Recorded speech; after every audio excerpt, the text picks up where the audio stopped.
नमस्कार, आप देख रहे हैं वॉइस ऑफ कोटपुतली। मैं आपके साथ कुमार अंकेश। प्रदेश में निकाय और पंचायती राज चुनाव की सरगर्मियां तेज हो गई हैं। इसी को लेकर नवगठित जिले कोटपुतली बहरोड में भी चुनावी चौसर बिछने लगी है। हालांकि चुनाव की जो आधिकारिक घोषणा है वो 15 अगस्त के बाद जारी होगी, लेकिन उससे पहले ही जो चुनाव आयोग और सरकार ने हाई कोर्ट में अपना चुनावी जो शेड्यूल था वो बताया था, उस संभावित चुनावी शेड्यूल के आधार पर ही जिले में भी चुनावी सरगर्मियां तेज हो गई हैं। तमाम जो राजनीतिक दल हैं, कांग्रेस और बीजेपी के साथ जो भी छोटे और थर्ड फ्रंट के राजनीतिक दल हैं और तमाम वे लोग जो निकाय और पंचायती राज चुनाव में अपनी दावेदारी पेश कर रहे हैं, उन्होंने कमर कस ली है और चुनाव की जो तैयारियां हैं उनमें वो लग गए हैं।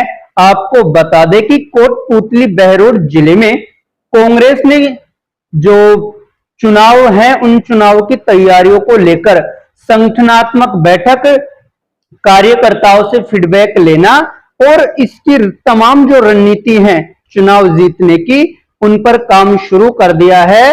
लगभग जिले के हर ब्लॉक में कांग्रेस की संगठनात्मक समीक्षा बैठक भी हो चुकी है और जिला अध्यक्ष इंद्राज गुर्जर भी इसको लेकर काफी गंभीर दिखाई दे रहे हैं।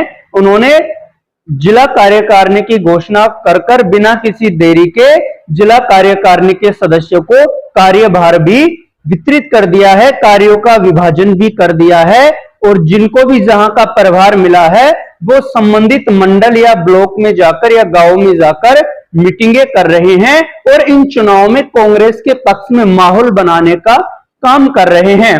तो वहीं सत्ताधारी दल बीजेपी भी इन सब में पीछे नहीं है। भाजपा ने भी कोटपुतली बहरोड जिले में अपना जिला अध्यक्ष नियुक्त कर दिया है और उन्होंने जयपुर उत्तर देहात के जिला अध्यक्ष सुरेश बादलीवाल को कोटपुतली बहरोड जिले का कार्यकारी जिला अध्यक्ष के रूप में नियुक्त किया है। अब सुरेश बादलीवाल के नेतृत्व में जिले में भाजपा अपनी रणनीति बना रही है कि किस तरह से स्थानीय निकायों के चुनाव अर्थात पंचायत राज और नगर निकायों के चुनाव में कैसे भाजपा विधानसभा चुनाव की तरह अपना कमल खिलाए और जीतकर यहां से बोर्ड भाजपा का बने और जो प्रधान और जिला प्रमुख है वो भी भाजपा का बने। बीजेपी इसकी तैयारी कर रही है। आपको बता दें कि जो विधानसभा चुनाव थे उन विधानसभा चुनाव में जिले की जो चारों विधानसभा सीटें हैं वो सीटें भाजपा जीतने में कामयाब रही है।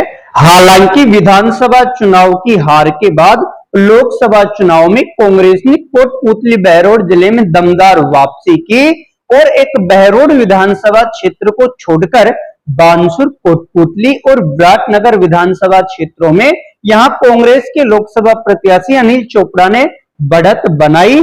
अब उसी बढ़त को आधार मानकर कांग्रेस ये दावा कर रही है कि विधानसभा चुनाव में भले ही भाजपा जीत गई हो, लेकिन उसके बाद लोकसभा चुनाव में कांग्रेस को यहां फायदा हुआ है, बढ़त मिली है और स्थानीय निकाय के चुनाव में भी अर्थात पंचायती राज और नगर निकाय के चुनाव में भी कांग्रेस यहां पर बाजी मारेगी। आपको बता दें, अगर पिछले चुनाव की बात करें तो जो सत्ताधारी कांग्रेस पार्टी थी उसको निकाय चुनाव में और पंचायत राज चुनाव में खासा फायदा हुआ था।